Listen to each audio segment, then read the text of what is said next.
Hello and welcome to Straight Talk. I'm Ayşe Süberkaş. It was a show of unity among Muslim countries not seen in more than a decade. During an emergency meeting of the Arab League and the Organisation of Islamic Cooperation in the Saudi capital Riyadh, leaders called for an immediate ceasefire in Gaza while rejecting Israel's actions as self-defense. The joint summit also called on the International Criminal Court to investigate suspected war crimes committed by Israel and for the US to exert pressure to end hostilities. Turkish President Recep Tayyip Erdogan addressed the summit, calling for an end to Israel's bombardment. Our first priority is to ensure a ceasefire and uninterrupted delivery of humanitarian aid. A permanent ceasefire is what's urgent, not a pause for a few hours. Iranian President Ebrahim Raisi also attended the summit, where he called on members to resist Israel. It was the first visit by an Iranian president to Saudi Arabia in 11 years. Meanwhile, fighting intensified over the weekend in Gaza as Israel's ground operation moved deeper into the enclave. The World Health Organization said that Gaza's largest hospital was not functioning anymore after running out of power and being hit by repeated airstrikes.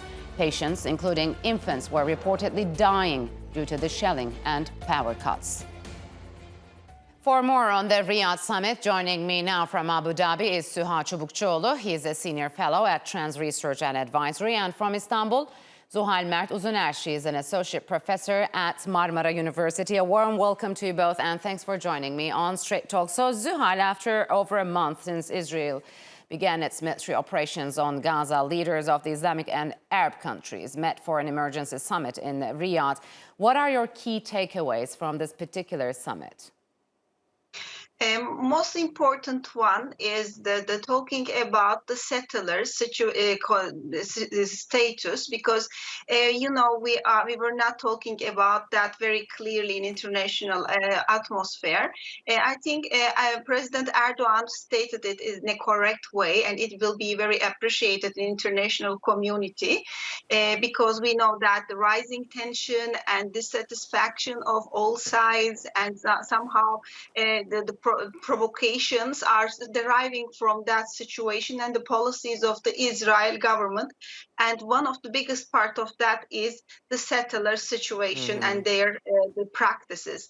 And that was a really interesting part to understand that this the final events, what we see as a kind of result of many other developments, shall be discussed very carefully. That is underlined in that summit, and it is very important for clarification of what we have in front of us. Because Israel has an argument that it seems like a kind of self-defense, but it goes further, and it is not something related with only this case of the 7th of October. It is related with some other things, and Yes. it is against human rights law. So, Suha, in the final communique, the leaders rejected Israeli claims that is acting in self-defense and called for an immediate ceasefire. How do you think it is going to play out? I mean, has this communique fallen short of expectations? I mean, it depends on what the expectations in the initial place were. So An immediate ceasefire, I think, right? Yeah. So in terms of that, I don't think it has met its objective, because this was really more about symbolism, narrative, and diplomacy rather than substance. The outcome of the summit. I mean, it involves the confirmation of the Palestinian Liberation Organization as the legitimate body representing the people of Palestine. A 31-point joint declaration and condemnation of Israel's actions, but no agreement on measures to put more pressure on Israel. I mean, it has no teeth, almost. So the statement calls on, for instance, the UN Security Council to take a decisive and binding decision, which we know is at a deadlock already. Sure. By the US and its allies. So, I mean, legal procedures, media monitoring, documenting the crimes, and a call for the International Criminal Court to investigate into suspected war crimes is a positive step in that direction. But whether it will actually render any result is still a question in the air. So, Zuhal, it seems the summit wasn't meant to get through to Israel directly, but was rather directed to Israel's allies, so mainly the US. So did their message get through to the right audience? I think yes, but of course, all these things are limited effects. We cannot talk about a direct change and the very fast, quick solutions to the existing tendencies, because we know that U.S. policy towards Israel is not something very contemporary. It has deep roots and many other economic and political reasons. So, what to expect is maybe somehow much, not maybe long term, but a middle term, that expectation exists in this summit, especially about discussing the real causes of the conflict, and that must be solved in order to protect international peace and order. Otherwise, that fire will be a kind of great source of trouble for whole this region. This is the message, and it is very well considered according to me, because when we look at the other developments in European side, we can see even Macron, he was Yes. one of the first visitor of the Israeli prime minister. So even Macron started to talk about the brutality which cannot be tolerated somehow. So we can see that international norms and the international law, humanitarian law, and war regulations started to be discussed much loudly. It is important to hear a voice coming from Europe, because we know that European politics mainly dominated by US perspective. So, Suha, on the sidelines of the summit, Turkish President Recep Tayyip Erdogan met with his Egyptian counterpart Abdel Fattah el-Sisi, and later Erdogan praised Sisi for his efforts to stop this war. So talk to us about the shared interests of both countries in helping to end this war. What's at stake for both? Well, first of all, they have deep historic and cultural ties, which nevertheless went through a tumultuous period of competition, if we may call it this way, and some interventions and risky gambits in the 2010s.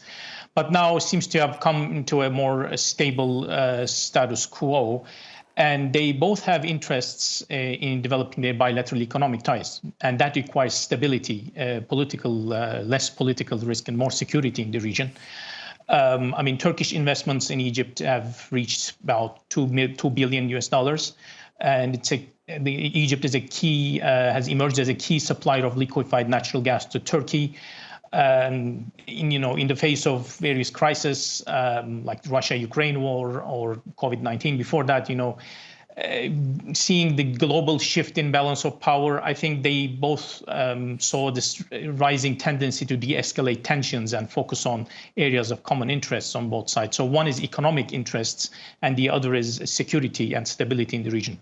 So, Zuhal, Iran's President Ebrahim al-Raisi was also present at the summit. It was the first time an Iranian president visited the kingdom in 11 years. So we also know that Tehran has been leading the charge in warning that it could intervene if Israel continues with its onslaught in Gaza. What is Iran's overall interest here, and also the end goal in this crisis? I think Iran's interest in this crisis is not only related with protection of civilian life and a kind of ceasefire in a short term.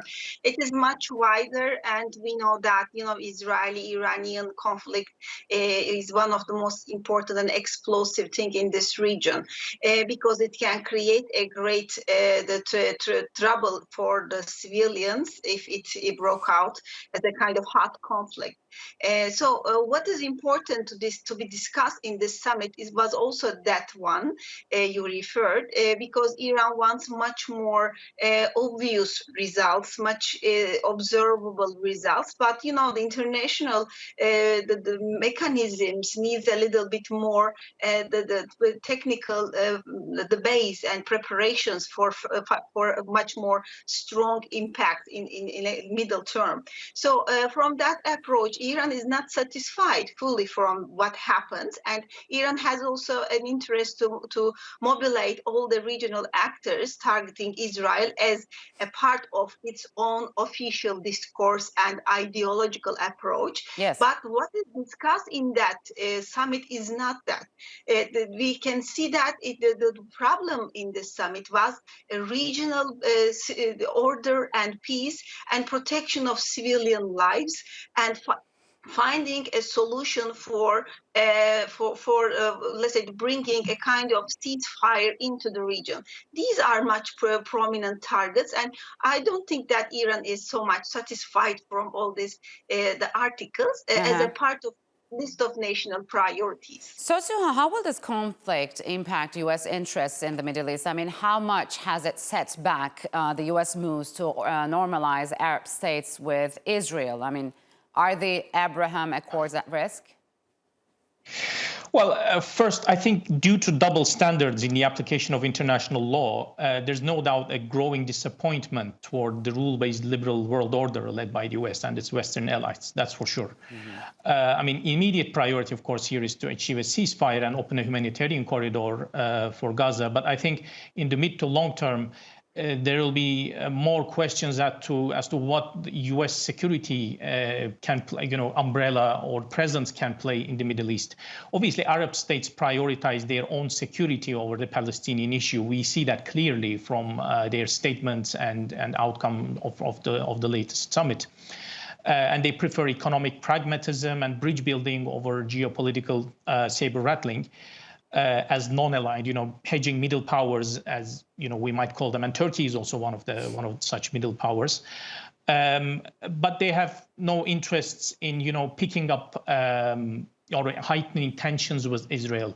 That's personally because Israel has escalation dominance, and that's what we see from just on its own hard power, but also from the backing of its allies. But what role U.S. can play in here? I mean, this is being questioned. Some people say that the fact that U.S. acts as a security provider in the region is eroding. For instance, it can face what, for instance, France has faced in the Sahel region in West Africa. But maybe that's an overstretch for the moment. I mean, U.S. is much more entrenched in this region. But surely, if you think that U.S. provides 80% of Israel's weapons and ammunition, maybe there's a room for some more pressure to make that more balanced, the relationship between Israel and the Arab states from a U.S. point of view. So very quick, Zuhal, the U.S. just recently launched strikes on suspected Iran-linked sites in Syria. So does the conflict still risk spreading to other countries in the region? This is the biggest risk, actually, but I think U.S. is also very careful about not to create another larger war in the region, because it is also very costly and not desirable at this stage of the war. So I think U.S. will be very careful about that steps, but I think the same sensitivity exists also from the Iranian aspect. So maybe in front of the public opinion, they may say some, let's say this much more provocative sentences, but it will be just for public consumption, and both states will be very careful, I think, for the regional the peace or somehow a limited level of order, because it is very dangerous for all the regional countries. All right, Zuhal and Suha, we'll have to end it here. Thank you very much for joining me on Straight Talk.